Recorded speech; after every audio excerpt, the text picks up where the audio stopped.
विद्यार्थी मित्रांनो, आज आपण पाहणार आहे वर्ग 6वी इतिहास पाठ क्रमांक 10 प्राचीन भारत सांस्कृतिक. यामध्ये आपण पाहणार आहे भाषा आणि साहित्य, लोकजीवन, विज्ञान, शिक्षणाची केंद्रे, स्थापत्य आणि कला. भाषा आणि साहित्य. प्राचीन भारतात साहित्य निर्मितीची अखंड परंपरा होती. संस्कृत, अर्धमागधी, पाली आणि तामिळ अशा भाषांमधून ही साहित्य निर्मिती झाली. त्यांमध्ये धार्मिक साहित्य, व्याकरण ग्रंथ, महाकाव्य, नाटक, कथासाहित्य अशा अनेक प्रकारच्या लेखनाचा समावेश आहे आणि आजतागायत त्या सर्व प्रकारच्या साहित्याची नोंद अजूनही आहे. त्यामध्ये पाहू आपण संगम साहित्य. संगम म्हणजे विद्वान साहित्यिकांच्या सभा. या सभांमध्ये संकलित झालेले साहित्य संगम साहित्य म्हणून ओळखले जाते. हे तमिळ भाषेतील सर्वात प्राचीन साहित्य आहे. या साहित्यातील सिलप्पदिकरम आणि मनी मेखलाई ही महाकाव्ये प्रसिद्ध आहेत. संगम साहित्यामधून दक्षिण भारतातील प्राचीन काळच्या राजकीय आणि सामाजिक जीवनाची माहिती मिळते. त्यानंतर पाहू आपण धार्मिक साहित्य. यामध्ये आगम ग्रंथ, त्रिपिटक आणि भगवद्गीता हे ग्रंथ महत्त्वाचे आहेत. जैन आगम ग्रंथ, अर्धमागधी, शौरसैनी आणि महाराष्ट्री अशा प्राकृत भाषांमध्ये लिहिलेली आहे. वर्धमान महावीरांचा उपदेश आगम ग्रंथांमध्ये संकलित करण्यात आला आहे. अपभ्रंश भाषेत महापुराण, चरित्रे, कथा, साहित्य इत्यादी वाङ्मय आहेत. सिद्धसेन दिवाकराने सम्मयीसुत्त हा न्यायशास्त्रावरील प्राकृत ग्रंथ लिहिला. विमल सुरींनी पौमचर्य या प्राकृत काव्यात रामकथा सांगितली आहे. हरिभद्र सुरींचा समरा इच्चकहा व उद्यो तनसुरींचा कुवलयमाला कहा हे ग्रंथही प्रसिद्ध आहेत. त्रिपिटकांमध्ये 3 पिटक आहेत. पिटक म्हणजे पेटी. या ठिकाणी त्याचा अर्थ विभाग असा आहे. त्रिपिटक पाली या भाषेत लिहिले आहे. 3 वेगवेगळ्या प्रकारचे साहित्य यात आहेत. नंबर 1 सुत्त पिटक. यामध्ये गौतम बुद्धाच्या उपदेशाची वचने एकत्रित करण्यात आलेली आहेत. या वचनांना सुक्ते म्हणतात. विनय पिटक. येथे विनय या शब्दाचा नियम असा अर्थ आहे. यात बौद्ध संघातील भिक्खू आणि भिक्खूंनी यांनी दैनंदिन जीवनात कसे वागावे याचे नियम दिलेले आहेत. नंबर 3 अभिधम्म पिटक. यात बौद्ध धर्माचे तत्त्वज्ञान समजावून सांगितले आहे. त्रिपिटकांचे स्पष्टीकरण करणारा अठ्ठकथा म्हणजेच अर्थकथा नावाचा ग्रंथ प्रसिद्ध आहे. ज्ञानी स्त्रियांनी स्वतःचे अनुभव सांगणाऱ्या गाथा रचल्या. त्या थेरी गाथा या ग्रंथात संकलित करण्यात आल्या आहेत. त्या गाथा पाली भाषेत आहेत. भगवद्गीता. आपण नेहमीच हा शब्द ऐकत असाल आणि आपल्या घरी असेल सुद्धा. भगवद्गीता हा हिंदूंचा पवित्र ग्रंथ महाभारताचाच एक भाग आहे. फळाची आशा न धरता प्रत्येकाने आपापले कर्तव्य करावे असे भगवद्गीतेत सांगितले आहे. ईश्वराची भक्ती करण्याचा मार्ग सर्वांसाठी खुला आहे असे त्यात सांगितले आहे. इसवी सनाच्या 8व्या शतकात आद्य शंकराचार्य होऊन गेले. ज्ञान आणि वैराग्य या गोष्टीवर त्यांनी भर दिला. उपनिषदे, ब्रह्मसूत्रे आणि भगवद्गीता या ग्रंथांवर भाष्य लिहून त्यांचा अर्थ स्पष्ट केला. त्यांनी भारताच्या 4 दिशांना बद्रीनाथ, द्वारका, जगन्नाथपुरी आणि शृंगेरी या ठिकाणी 4 मठांची स्थापना केली. अर्थशास्त्र हा ग्रंथ कौटिल्यांनी लिहिला. उत्तम शासन व्यवस्था कशी असावी याची सविस्तर चर्चा त्यांनी या ग्रंथामध्ये केलेली आहे. त्यानंतर पाहू आपण व्याकरण ग्रंथ. पाणिनी या व्याकरणकाराने लिहिलेला अष्टाध्यायी हा संस्कृत व्याकरणाचा प्रमाण ग्रंथ मानला जातो. पतंजलीने महाभाष्य ग्रंथ लिहिला. या ग्रंथात पाणिनीच्या अष्टाध्यायी या ग्रंथातील सूत्रांचे स्पष्टीकरण केलेले आहे. त्यानंतर पाहू आपण आर्ष आणि अभिजात महाकाव्य. रामायण आणि महाभारत ही 2 प्राचीन भारतातील आर्ष महाकाव्य आहे. आपण सर्वांनी रामायण आणि महाभारत मागच्या लॉकडाऊनमध्ये बघितलेलं असेलच. आर्ष म्हणजे ऋषींनी रचलेले रामायण हे महाकाव्य वाल्मिकी ऋषींनी रचले. रामायणातील कथेचे नायक श्रीराम हे आहेत. महाभारत हे एक महाकाव्य व्यास ऋषींनी रचले. कौरव आणि पांडव यांच्यातील युद्ध हा महाभारताचा विषय आहे. श्रीरामांविषयी माहिती देणारे रामायण, तर कौरव आणि पांडव यांच्याविषयी माहिती देणारा महाभारत. या महाकाव्यात श्रीकृष्णाच्या चरित्राचे वर्णन आहे. महाभारतात विविध मानवी भावभावनांचे आणि त्यांच्या परिणामांचे व्यापक दर्शन घडते. भाषा, साहित्य आणि कला यांच्या परंपरेतील एखादा कालखंड असा असतो की पुढील काळातही त्याचा गौरव अबाधित राहतो. अशा कालखंडात निर्माण झालेल्या साहित्य, कला इत्यादींना अभिजात म्हणून ओळखले जाते. अभिजात संस्कृत भाषेतील कालिदासाची रघुवंश आणि कुमारसंभव, तसेच भारवीचे किरातार्जुनीय आणि माघाचे शिशुपालवध ही प्राचीन कालखंडातील महाकाव्ये विख्यात आहेत. त्यानंतर पाहू आपण नाटक. गायन, वादन आणि नृत्य यांच्या आधारे एखादी कथा सादर करण्याची भारतातील परंपरा खूप प्राचीन आहे. या कलांची सविस्तर चर्चा नाट्यशास्त्र या भरतमुनींनी लिहिलेल्या ग्रंथात केलेली आहे. या कलांना संवादाची जोड देऊन केलेले सादरीकरण म्हणजेच नाटक. आपण विविधांची नाटक सध्या बघतो आहे.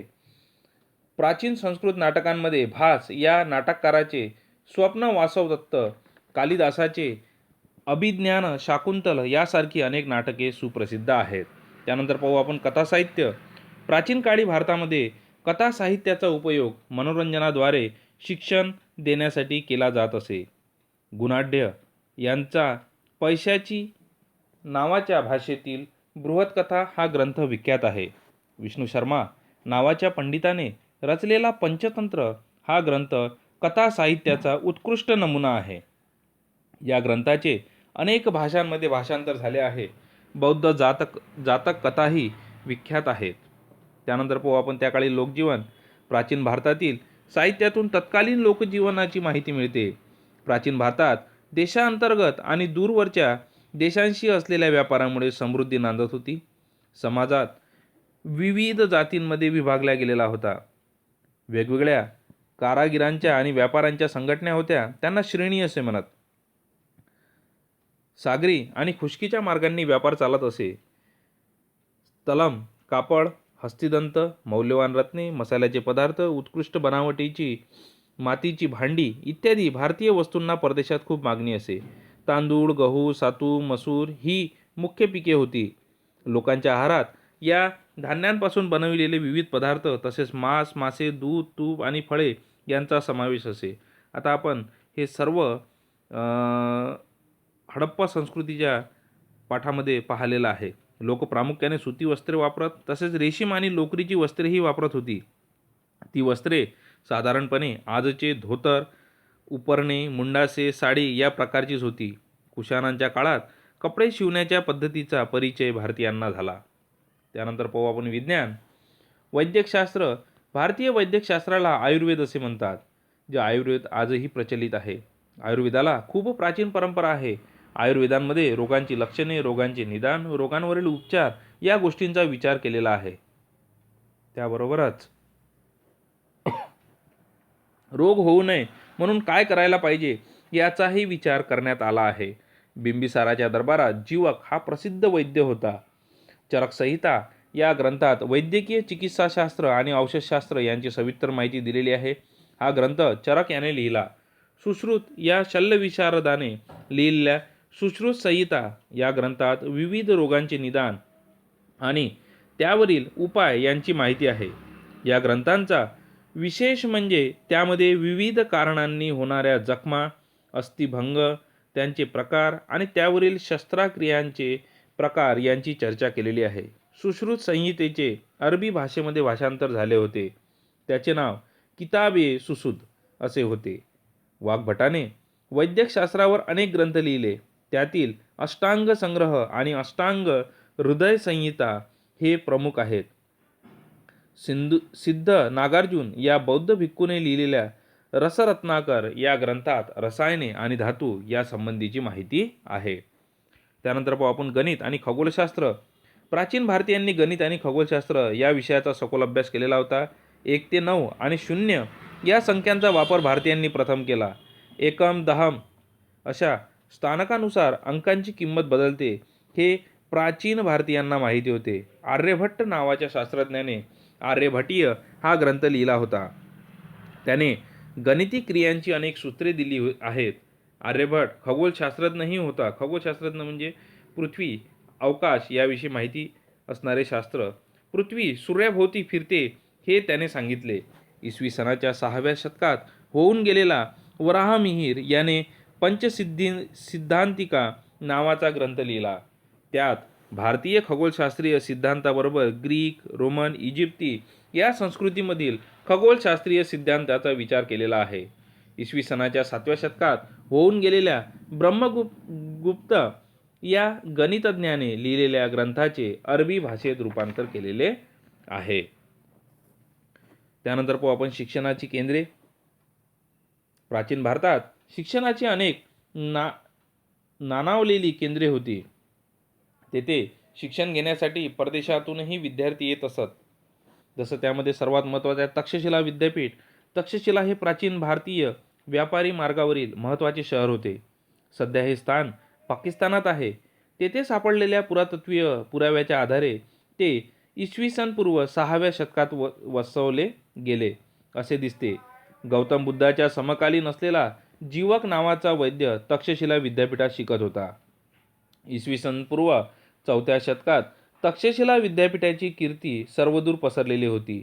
मौर्य साम्राज्याचा संस्थापक चंद्रगुप्त मौर्य याचे शिक्षण तक्षशिला विद्यापीठातच झाले होते. व्याकरणकार पाणिनी, चरक हा वैद्य हेही तक्षशिला विद्यापीठाचेच विद्यार्थी होत. सिकंदराच्या बरोबर आलेले ग्रीक इतिहासकारांनीही तक्षशिलेचे वर्णन केलेले आहे. ग्रीसमध्ये कोठेही अशा प्रकारचे विद्यापीठ अस्तित्वात नव्हते असे त्यांनी लिहून ठेवले होते. चीनी बौद्ध भिक्खू फाहियान इसवी सन 400च्या सुमारास भारतात आला होता. त्यावेळी त्याने तक्षशिला विद्यापीठाला भेट दिली होती. या विद्यापीठामध्ये वैदिक वाङ्मय, बौद्ध तत्त्वज्ञान, अर्थशास्त्र, तर्कशास्त्र अशा विविध विषयांचे शिक्षण दिले जाई. त्यानंतर आहे वाराणसी.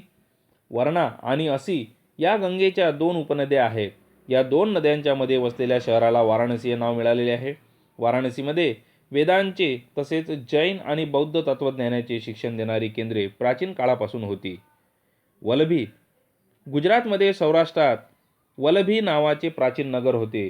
इसवी सनाच्या 5व्या ते 8व्या शतकात ते जैन आणि बौद्ध तत्त्वज्ञानाच्या शिक्षणाचे महत्त्वाचे केंद्र होते. युआन शांग आणि इसिंग या चीनी बौद्ध भिक्खूंनी वलभीला भेट दिली होती. त्यानंतर आपण नालंदा विद्यापीठ. आजच्या बिहारमधील पाटणा शहराच्या जवळ प्राचीन नालंदा विद्यापीठाचे अवशेष आहेत. सम्राट हर्षवर्धनाने या विद्यापीठाला उदार हस्ते देणग्या दिल्या आहेत. सम्राट हर्षवर्धनाविषयी आपण माहिती घेतलेलीच आहे. तो एक दानशूर सम्राट होता. युआन शांग आणि इसिंग यांनी केलेल्या वर्णनानुसार नालंदा विद्यापीठात हजारो विद्यार्थ्यांची राहण्याची सोय होती. तेथील ग्रंथालयात हजारो ग्रंथ होते. विद्यापीठात प्रवेश मिळवण्यासाठी प्रवेशद्वारापाशी विद्यार्थ्यांना परीक्षा द्यावी लागे. या ठिकाणी आपण नालंदा महाविहाराची मुद्रासुद्धा पाहू शकतो. विक्रमशिला विद्यापीठ.